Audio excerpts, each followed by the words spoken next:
Welcome to my LinkedIn Live, the first one for 2022. I know I took an early break last year and it took a while before I could come back, but I'm excited to be with you this afternoon. My name is Frank Tsuro and I'm a leadership and team coach, facilitator, and speaker. And I work with leaders and leadership teams to improve the performance of their teams and their own performance as leadership teams.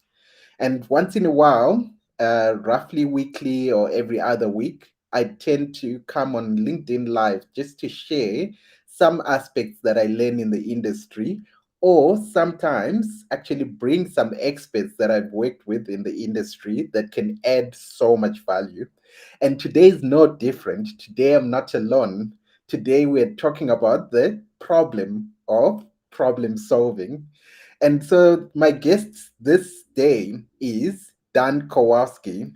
Dan Kowalski is in North Carolina and it's 6 a.m. for him. I don't know how he's managed that, but Dan is a solutions instigator and he works to unblock and speed up teams and individuals to create productive, non obvious solutions by asking better questions and applying deliberate thinking so that they can get to their solution.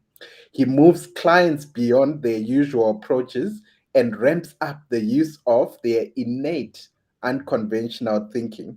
He has over 30 years' experience helping clients from all types of industries and functional areas in over 25 countries.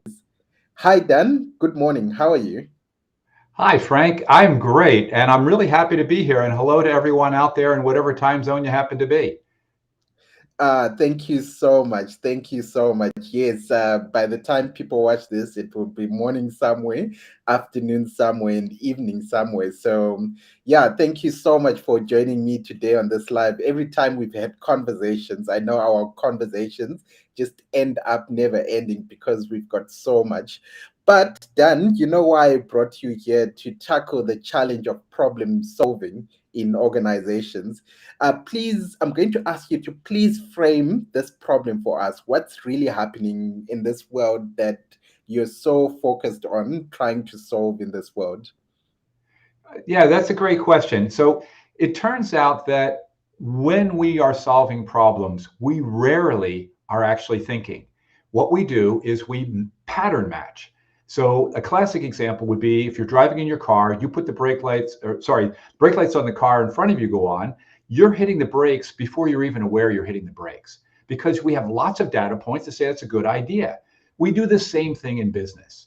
We have usual solutions. The metaphor I like to use is we collect a lot of keys to unlock the problems. The challenge is if the lock we face is a combination lock or a safe, we don't have a key for that. And the world is more in that environment.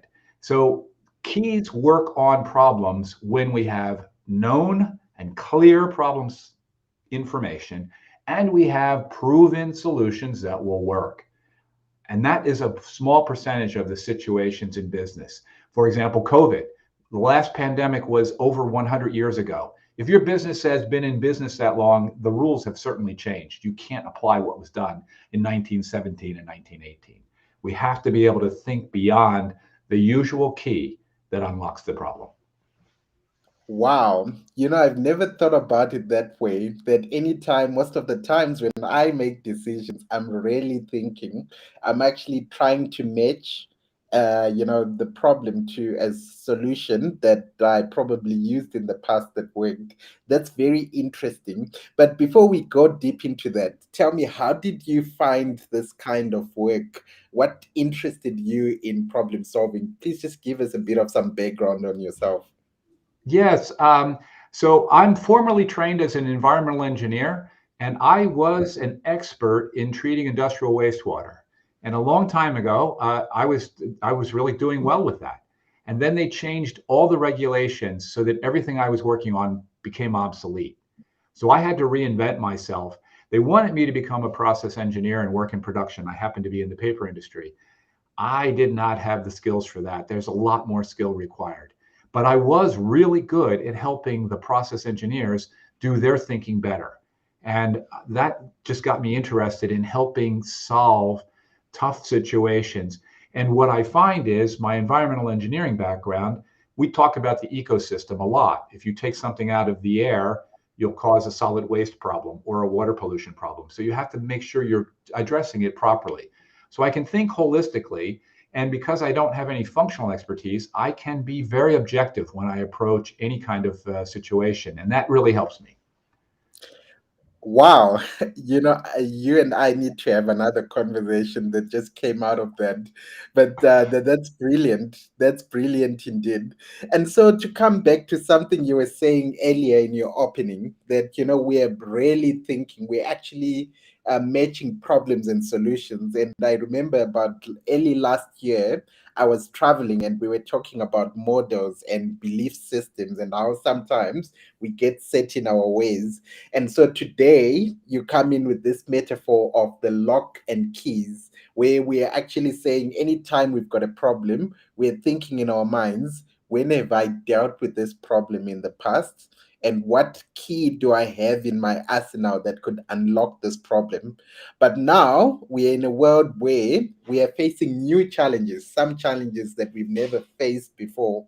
And how do we get those keys? So, my question to you is, to what extent does our old way of thinking or making decisions work and not work? What have you found, in terms of your work currently? How much of that is still working and how much is not working? That's a really good question, Frank. And the basis for what I'm doing comes from Daniel Kahneman, and he says that we all have two ways of thinking. So the first way, oh, I'm off camera. Sorry. First way is automatic, and Right. we use that a lot, and it's a good thing to have to pattern match, because what that does for us is, our brains use 20% of our energy on a daily basis. That's a lot of energy. So wherever the brain can take shortcuts and not have to use so much energy, it will. And that's why pattern matching is a good thing. Now, the other kind of thinking, the second part is deliberate thinking. It is asking questions for situations we haven't seen before. So back to the root of your question around belief systems, what we want to do is, when we have clear problem information and a known solution, I would say use the automatic thinking. The invoice comes in, it matches the purchase order, pay it. Don't say, you know what, I don't want to do that this time. Let's rethink the business process. No. That works perfectly. It's when you have a situation like profits are down. So that's clear problem information, but there's so many options. I do a little quiz when I do workshops with people. I say, profits are down. What do? You have three options, right? You can increase revenue, you can decrease expenses, or do a little bit of both. And most people say, I'd like to do a little bit of both. And then oftentimes they say, but in my company, we cut expenses. So cutting expenses when profits are down has become a bit of an automatic reflex action. Now, that may not be the right answer. You might want to think that through. So that's one type of, call it, problem, where the situation of the problem is clear. What you should do about it is not so clear. We also have a situation where I have potential solutions, but the problem information is less clear. So if revenue alone is down, you could promote more, you could offer deals, you could maybe come up with a new product and be a category beater. But you need to know why revenue's down. Is it one customer? Is it one product line? So there's a situation where you've got little keys, but you got to understand what lock are you trying to unlock. So you got to ask better questions. Now, the most challenging area is when we're unclear about the problem area and no proven solutions. COVID and the aftermath, hybrid work. What does that mean? Some people are happy never to go back into an office. Other people are saying, please, I want to come back. I can't work from home. We got to think those through. So that's what you have to think through when you are problem solving and figuring out when is matching okay. But it's a small percentage. Mm. So lazy thinking is actually energy conservation. We are trying to ensure that we are conserving energy. That's Correct. actually something very interesting that you put out there. But of course, one of the things I've been involved with, actually even pre-COVID, I would say for the last 4 or 5 years, is the concept of adaptive challenges and building adaptive leaders and adaptive teams, and that being the concept of working on challenges or problems that have no known solutions from before. And we know now that it's very difficult to predict what's coming on in the next few months and what kind of challenge we'll face. And so I imagine that we need a process that we can rely on, that's obviously not the match system because it won't work in that scenario. And I heard you speaking a little bit about deliberate thinking. Can you expound a little bit more on that process? Maybe my first sub question, in short, is that deliberate thinking kind of an energy conservation method towards thinking that actually promotes against lazy thinking, or how do you frame the deliberative thinking method? Oh, that's a very good question. So a couple of things I would say is it's going to take some energy to be a deliberate thinker. Having said Okay. that, having said that, if you're only using your pattern matching, you're going to wind up doing a lot of rework, and that won't be very energy saving. So the way I like to think of deliberate thinking is it's like going on the roller coaster. You need a lot of energy to get up the first hill of the roller coaster. But then once you do it, the rest of the ride is free. No more energy is put in. So it's a question of picking your spots around using that energy. And in this adaptive world, the Bennis and others called it the VUCA or VUCA world: Mm, volatile, uncertain, complex, and ambiguous. And we can't change the volatility, we can't change the complexity, but we can address the ambiguity and the uncertainty. And that's what deliberate thinking helps you do, is to understand what parts of this are can I do some prediction on. And in the uncertain world, you almost always have to understand that it's going to be iterative. You're never going to have the perfect solution. You're going to have a solution that works for now, and then you're going to evaluate that. And that's the adaptation that everyone needs to have. And everyone can be a deliberate thinker. Everyone can. It's the key is to turn off the automatic. That's the big thing. right. And that's what uses up the energy. That's interesting. But tell me now about this deliberate thinking process. What does it look like? What does it entail?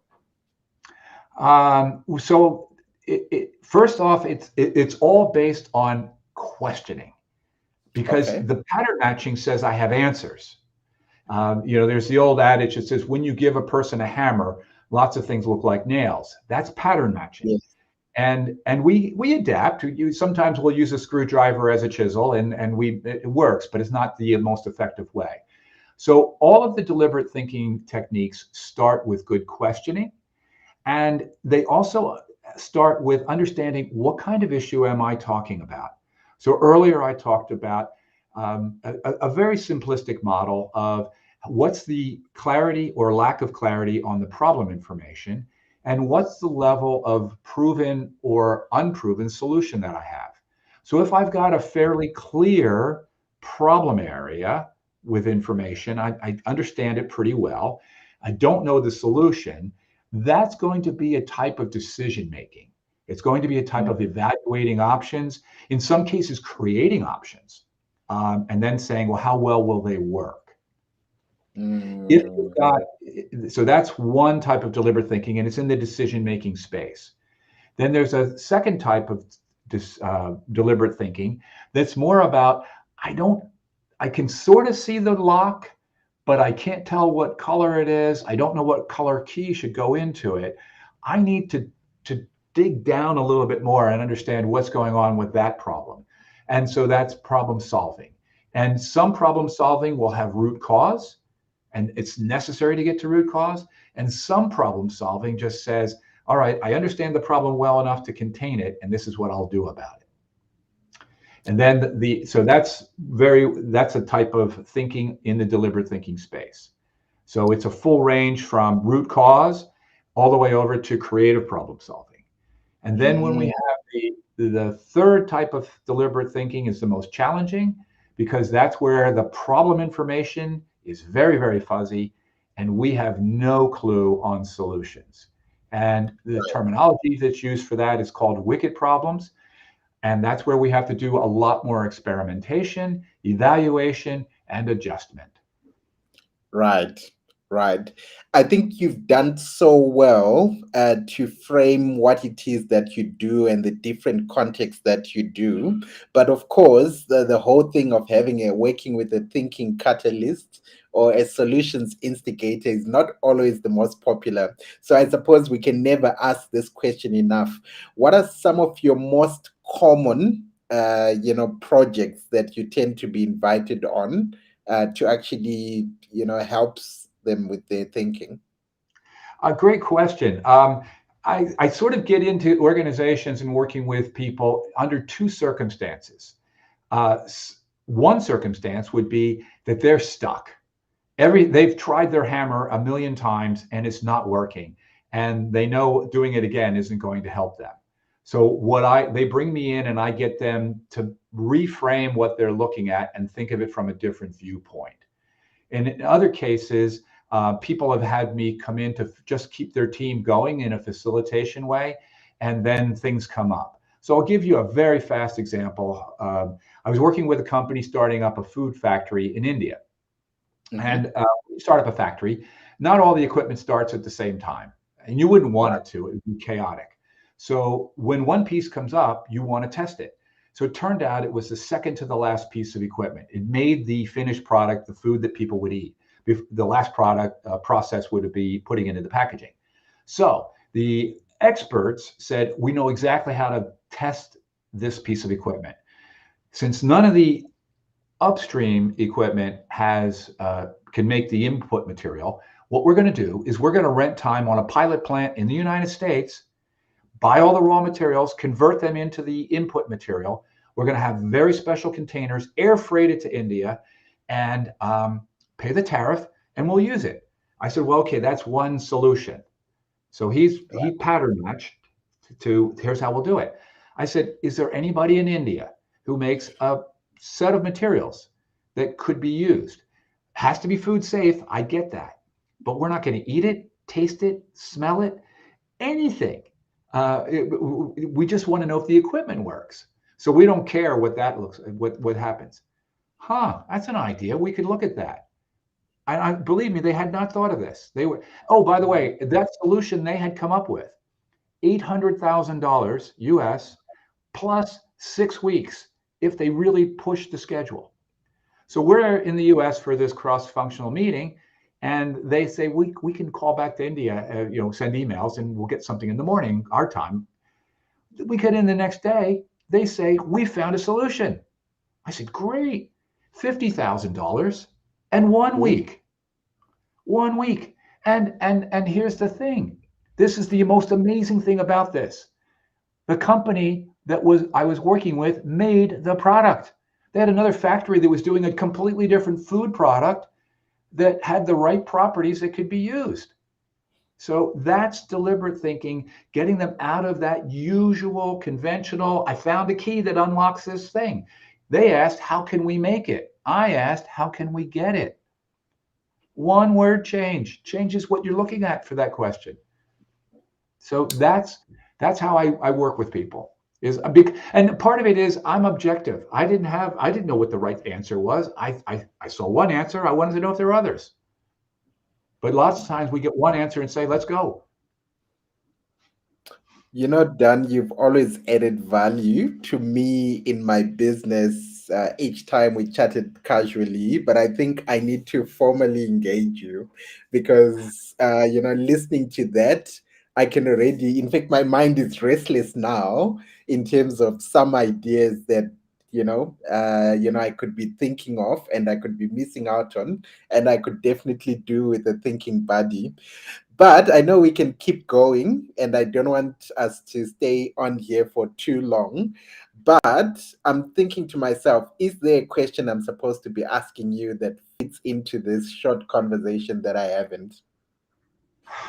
Well, there's probably lots of questions, but here's the one thing I would say. People ask me, how can I be a more deliberate thinker? And what I Right. would say is slow down your automatic. Just pause a moment to figure out, is there something else that you might be able to do? Understand that limitation that it may not be the best answer. So slow down your automatic, and that will open the door to being more deliberate. Wow, Dan, you've been amazing. Thank you so much for coming through and having this conversation with me. How can anyone intrigued by your work get hold of you to work with you? The best way is you can send me an email, and it's dan.k@planathinking.com. My website is going to be updated soon. You can go to it. It's not great. Or in LinkedIn, do Solution Instigator, and you will come right to me. And I'll be happy to have a conversation. And yeah, I've really enjoyed it. And Frank, you always energize my conversation, and I always feel great when I'm speaking with you. No, thank you so much. I've also tagged you on this live stream, so just click on Dan's name and connect with him on LinkedIn. Or if that fails, just inbox me, just direct message me, and I'll get you to Dan. But thank you so much, Dan, for adding to my world this today. I really appreciate your time, and I look forward to another conversation after this. Have a good Absolutely. day. Yeah, thank you Good so day to much. everyone. Bye, Okay, all. bye bye.